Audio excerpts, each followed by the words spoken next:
Instead of buying a new wheelbarrow, I fixed mine using parts from another broken one. By restoring instead of just buying a new one, this simple DIY repair not only saved me money, but kept at least one junk wheelbarrow out of the scrapyard. After all, the theme of my channel is to reclaim, repair, reuse, and recycle. And if you haul firewood, mulch, topsoil, or just about anything, you know how important a good wheelbarrow is.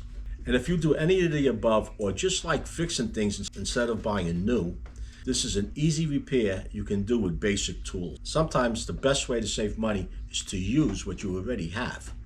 Let's go see what we have. First tip I want to give you, if you have a wheelbarrow, any tool, whether you're leaving out or not, you have these wooden handles, get yourself some boiled linseed oil, wipe it down with that. If you don't have any of it, if you have any paint laying around, anything at all to protect the wood against the element. Now this handle, you can see it broke off right over here.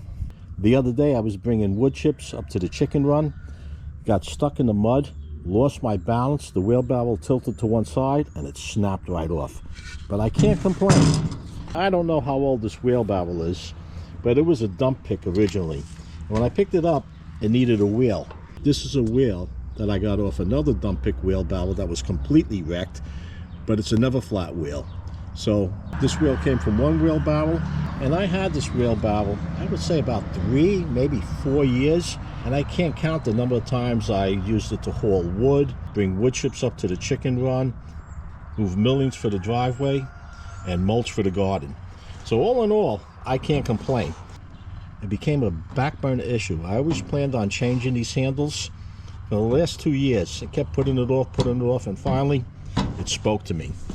This video was going to be on making handles, either out of pallet wood or a couple 2x4s I have laying around. But I was talking to a friend of mine who was getting rid of a wheelbarrow. This one right here. Look at the shape this one's in.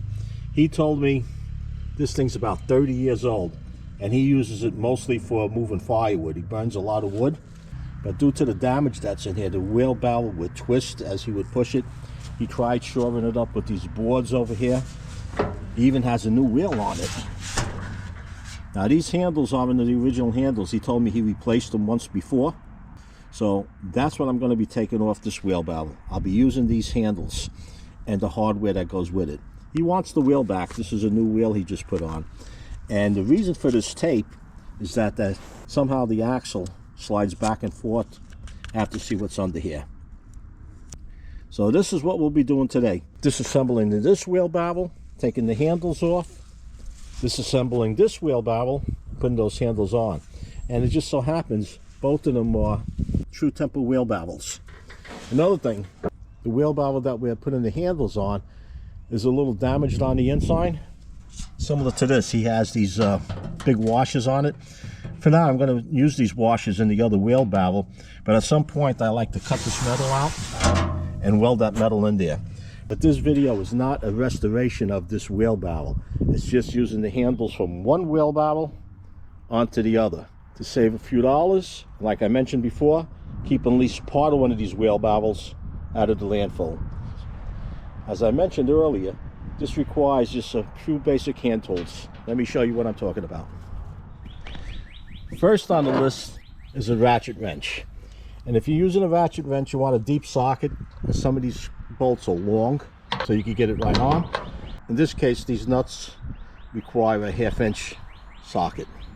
Yours may be different. If you don't have a socket set, a wrench would work. In a pinch, you can use an adjustable wrench. And you may need a pair of vice grips or a pair of channel locks. On some of these, they might be rusted, where you have to hold the tip of the bolt and use a wrench to loosen it up. You may need a hammer to top them out. And if that doesn't work, a really big hammer, that'll get it out. On top of that, some PB Blaster. You want to spray it on the bolt if there's any rust. In this case, I really didn't need any. These bolts are fairly new. Or my favorite, and this is what I use all the time, it's a 50-50 mix of transmission fluid and acetone. I find this to work better than the PB Blaster. But whatever you have, that's what you use. Where I'm going to start first is to remove the wheel. There's 4 nuts and bolts, 2 on each side. Get this bracket off, and I'm going to pull this off. My buddy wants his wheel back, and he may want this part back too, I'm not sure. I'm going to remove these nuts and bolts, take everything apart, and then go to that other wheelbarrow. The handles on that wheelbarrow should fit this one. It's the same wheelbarrow. We'll see. As soon as I have it all together, I'll show you the final results. This is something I thought worth mentioning. On the last bolt I tried removing, when I tried to loosen the nut, the bolt itself was spinning. There isn't anything on this side. They're carriage bolts. So this is where a pair of vice grips or a pair of channel locks will come in. Vice grips work a little better. I just happen to have these out right now. So what you would do is put your wrench on. In this case, I'm going to use this ratcheting wrench. Doesn't have to be a ratcheting wrench. And grab the tip of that bolt just to hold it. If you're going to use this hardware again, try not to strip the tip. Okay. Hold it and then just turn. Once you loosen it up, unless there's a lot of rust on it, it's fairly easy. Now if you're trying to get this bolt out of here, when you get it to the top, have the nut flush or proud to the bolt. Give it a tap with the hammer to get it down. Use your vice grips or your channel locks to hold the bottom part of the carriage bolt and continue to get it off. So that's why you need a pair of these channel locks to hold that bolt when you're trying to get it out.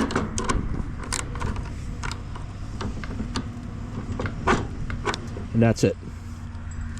Now I'm going to remove the rest of these bolts and get to that other wheelbarrow.